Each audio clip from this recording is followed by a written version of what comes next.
आज का हमारा टॉपिक है कैरेक्टरिस्टिक्स ऑफ एंजाइम्स। हम एंजाइम्स को स्टडी कर रहे हैं। सबसे पहले एंजाइम के बारे में जो टर्म यूज की गई थी वो विलियम कॉनी ने यूज की थी, एक साइंटिस्ट थे।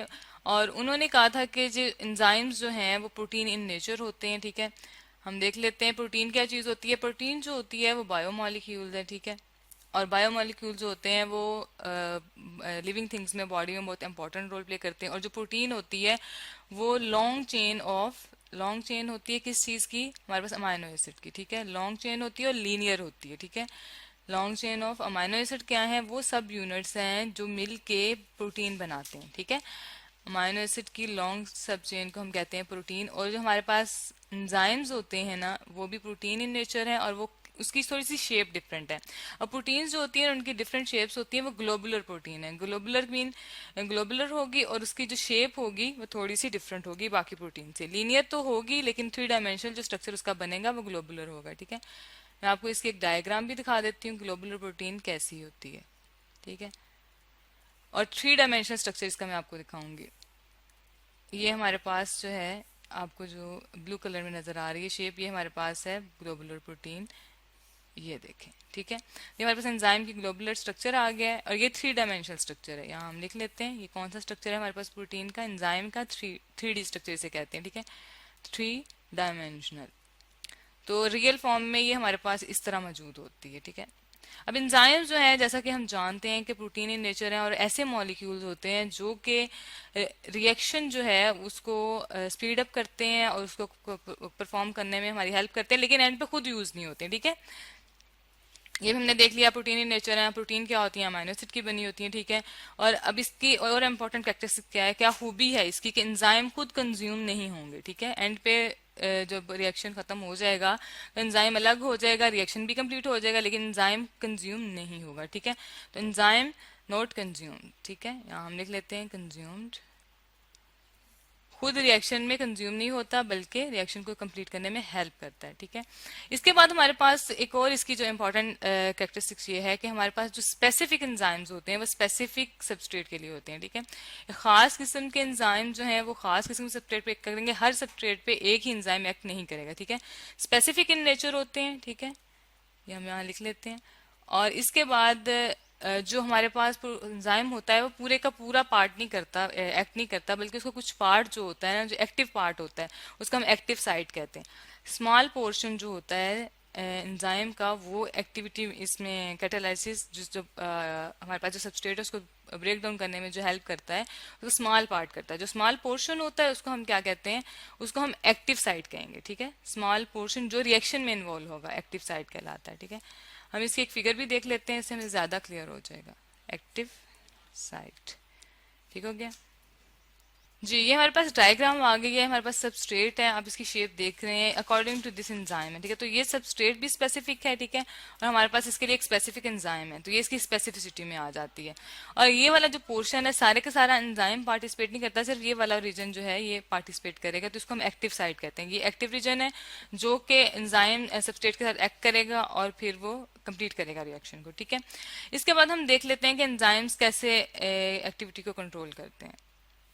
एंजाइम्स जो होते हैं वो हमारे पास एंजाइम को हेल्प करने के लिए कुछ और ग्रुप्स भी एंजाइम के साथ इन्वॉल्व होते हैं। ठीक है, जो उसको हेल्प करते हैं स्पीड अप करने के लिए रिएक्शन को। ठीक है, एंजाइम एक्टिविटी दो चीज़ों से कंट्रोल की जाती है। ठीक है, कंट्रोल्ड बाय, हम लिख लेते हैं कंट्रोल्ड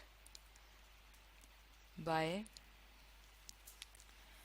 इनहिबिटर्स होते हैं कुछ जो रिएक्शन को रोकते हैं। ठीक है, इनहिबिटर्स कहते हैं रोकने वाले को। ठीक है, इनहिबिटर्स तब आएंगे जब हमें रिएक्शन की जरूरत नहीं होगी, या ऐसी जगह पर एंजाइम मौजूद है जहां पर वो सबस्ट्रेट नहीं है और उस एंजाइम का कोई काम नहीं है। ठीक है, और दूसरे होते हैं एक्टिवेटर्स। ठीक है, जो कि एंजाइम को भी एक्टिवेट करते हैं। ठीक है, उसको हेल्प आउट करते हैं कुछ रिएक्शंस में। ठीक है, एक्टिवेटर्स जो हैं वो रिएक्शन को स्टार्ट करने में हेल्प आउट करते हैं। ठीक है, ये जो होते हैं ये ऑर्गेनिक इन नेचर होते हैं। ठीक है, ऑर्गेनिक क्या होते हैं, ऑर्गेनिक कंपाउंड्स वो होते हैं जो कि बायोमोलिक्यूल्स होते हैं, जो कार्बोहाइड्रेट्स और हाइड्रोजन के बने होते हैं। ठीक है, और मोस्टली लिविंग थिंग्स में पाए जाते हैं, इनकी जनरल टर्म यही है। ठीक है ना, ऑर्गेनिक मॉलिक्यूल्स होते हैं। ठीक है, तो ऑर्गेनिक मॉलिक्यूल्स की हमारे पास आगे दो टर्म्स, हम इसकी फिर आगे एक्टिविटीज की दो टर्म्स हमारे पास आ जाएंगी। एक हमारे पास होते हैं कोफैक्टर्स। ठीक है, और एक होते हैं हमारे पास सॉरी, हमारे पास जो ऑर्गेनिक कंपाउंड्स होते हैं वो हमारे पास कोफैक्टर्स होते हैं, ठीक है, और दूसरे जो होते हैं हमारे पास इनऑर्गेनिक होते हैं, ठीक है। तो हम इसको सही कर लेते हैं। जो हम सिर्फ अभी ऑर्गेनिक को पढ़ रहे हैं तो अभी सिर्फ हम उसी को लिखेंगे। ऑर्गेनिक पार्ट जो है वो कोफैक्टर होते हैं, ठीक है। अब कोफैक्टर्स जो हैं आगे उनकी फर्दर टू टाइप्स हैं, ठीक है। अब हमने कोफैक्टर्स की भी आगे दो टाइप्स बना ली हैं, यहाँ हम लिख लेते हैं। एक हमारे पास आ जाते हैं जी प्रोस्थेटिक ग्रुप, इसको हम कहते हैं प्रोस्थेटिक ग्रुप कहते हैं, ठीक है। दूसरा हमारे पास होता है जी कोएंजाइम, ठीक है। ये कोफैक्टर्स जो कि फैक्टर मीन हेल्पर इसको कहते हैं, ऑर्गेनिक मॉलिक्यूल्स होते हैं, ठीक है। लेकिन आगे इनकी दो टाइप्स क्यों बनी है, क्योंकि ये किस तरीके से बाउंड होते हैं, बाउंड ही रहते हैं उस एंजाइम के साथ या अलग हो जाते हैं, ठीक है। दूसरी है हमारे पास कोएंजाइम्स, ठीक है। अब हम देख लेते हैं ये किस तरीके से उन बाकियों से डिफरेंट है। जी, हम एक डायग्राम भी देख लेते हैं। ये हमारे पास डायग्राम आ गई है जी प्रोस्थेटिक ग्रुप की, ठीक है। अब जो प्रोस्थेटिक ग्रुप होता है वो टाइटली बाउंड होता है, वो अलग नहीं होता, ठीक है। ये हमारे पास आ गया है प्रोस्थेटिक ग्रुप, ठीक है। नाम लिख लेते हैं प्रोस्थेटिक ग्रुप, और ये टाइटली बाउंड है, ठीक है। इसकी कैरेक्टरिस्टिक क्या है, टाइटली बाउंड होना। ये अलग नहीं होता, उसके साथ एंजाइम के साथ जुड़ा रहता है, ठीक है, टाइटली बाउंड होता है। और जो हमारे पास कोएंजाइम होते हैं, ठीक है, इसके कंपैरिजन में जो कोएंजाइम है वो लूजली बाउंड होता है, मीन वो अलग हो जाएगा, थोड़ा सा अटैच होने का रिएक्शन होने के बाद खत्म अलग हो जाएगा, ठीक है। हाँ, हम लिख लेते हैं लूजली बाउंड है। इसकी हम एग्जाम्पल भी देख लेते हैं। जी, ये हमारे पास डायग्राम आ गई है। डायग्राम हमारे पास है जी कोएंजाइम की। ये देखें हमारे पास ये एंजाइम होता है, ठीक है। यहाँ हम लिख भी लेते हैं, इसको थोड़ा सा डार्क कलर से लिख लेते हैं, ठीक है। एंजाइम जो है जब वो हमारे पास अटैच होगा कोएंजाइम के साथ तो ये लूजली बाउंडेड है, ठीक है। ये देखें ये लूजली बाउंडेड है, इस वजह से कोई सबस्ट्रेट आएगा तो ये रिएक्ट करेगा, ठीक है। और इसकी मोस्टली एग्जांपल हमारे पास जो है वो आ जाती है फोलिक एसिड की, ठीक है। फॉलिक एसिड आ गया हमारे पास, ठीक है। वाइटामिन आ जाते हैं, ठीक है, ये लूजली बाउंडेड होते हैं, वाइटामिन आ जाते हैं, ठीक है। इसी तरह जो हमारे पास प्रोस्थेटिक ग्रुप है उसमें हीम आता है। हीम जो होता है वो हमारे जो रेड ब्लड सेल्स हैं उसमें का सेंट्रल पार्ट होता है जो कि ऑक्सीजन को कैरी करता है, तो ये टाइटली बाउंड होता है। जैसा कि हमने देखा है कि कोफैक्टर्स प्रोस्थेटिक ग्रुप भी होते हैं जो कि टाइटली बाउंड होते हैं, ठीक है। इसकी एग्जांपल हमने हीम देखी। और कोएंजाइम्स होते हैं वो लूजली बाउंड होते हैं, इसकी एग्जांपल हमने फॉलिक एसिड और विटामिन देखे हैं, ठीक है। और ये लूजली बाउंड होते हैं, बाद में डिटैच हो जाते हैं एंजाइम से, ठीक है। और प्रोस्थेटिक ग्रुप जो है ये परमानेंटली अटैच रहते हैं। इसके बाद हम एक इसकी और कैरेक्टरिस्टिक्स है जो कि हमारे पास इंपॉर्टेंट कैरेक्टरिस्टिक्स है एंजाइम की, वो ये है कि एक एंजाइम का जो प्रोडक्ट है वो दूसरे एंजाइम का मेटाबॉलिक पाथवे में क्या होता है, रिएक्टेंट होता है, ठीक है। हम यहाँ लिख लेते हैं मेटाबॉलिक पाथवे जो है ये एंजाइम्स के एक दूसरे प्रोडक्ट्स पे डिपेंडेंट होता है, ठीक है। एक कंप्लीट करेगा अपना रिएक्शन तो दूसरा अपना जो है पाथवे में जो है ना अपना फंक्शन परफॉर्म करना स्टार्ट करेगा, ठीक है। फॉर एग्जांपल हम यहाँ लिख लेते हैं एंजाइम 1 है। एंजाइम 1 जो होता है वो प्रोडक्ट 1 बनाएगा, ठीक है।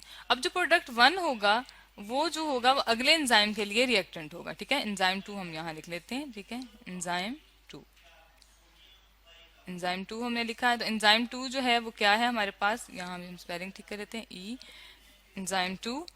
और एंजाइम 1 का जो है एंजाइम 2 का जो है ये क्या है, अब प्रोडक्ट 1 जो है ये सबस्ट्रेट बन गया, ठीक है। सबस्ट्रेट है, सबस्ट्रेट हम यहाँ लिख लेते हैं। और इसके बाद फिर हमारे पास प्रोडक्ट 2 बनेगा, प्रोडक्ट 2 बनेगा, ठीक हो गया। तो आज हमने देखा है कि जो एंजाइम्स होते हैं वो हमारे पास उसके हेल्पर्स भी मौजूद होते हैं, एक्टिवेटर्स भी मौजूद होते हैं, उनको हम कोफैक्टर कहते हैं, जो ऑर्गेनिक होते हैं, ठीक है। वो प्रोटीन भी हो सकते हैं, वो कार्बोहाइड्रेट्स भी हो सकते हैं, ठीक है। प्रोस्थेटिक ग्रुप है और कोएंजाइम है जो कि प्रोस्थेटिक ग्रुप जो है वो टाइटली बाउंड है और कोएंजाइम जो है वो लूजली बाउंड होते हैं। एंजाइम की एक्टिविटी जो है वो कंट्रोल करने के लिए इनहिबिटर्स और एक्टिवेटर्स होते हैं। एंजाइम की जो बेसिक कैरेक्टरिस्टिक्स है वो ये है कि वो प्रोटीन है, ग्लोबुलर प्रोटीन नेचर होते हैं, स्पेसिफिक होते हैं, खास किस्म के सबस्ट्रेट के लिए खास एंजाइम होते हैं। और स्मॉल पोर्शन जो होता है उसका ये वाला स्पेसिफिक पार्ट जो होता है एक्टिव साइड वो पार्टिसिपेट करता है, सारे का सारा एंजाइम जो है वो रिएक्शन में पार्टिसिपेट नहीं करता।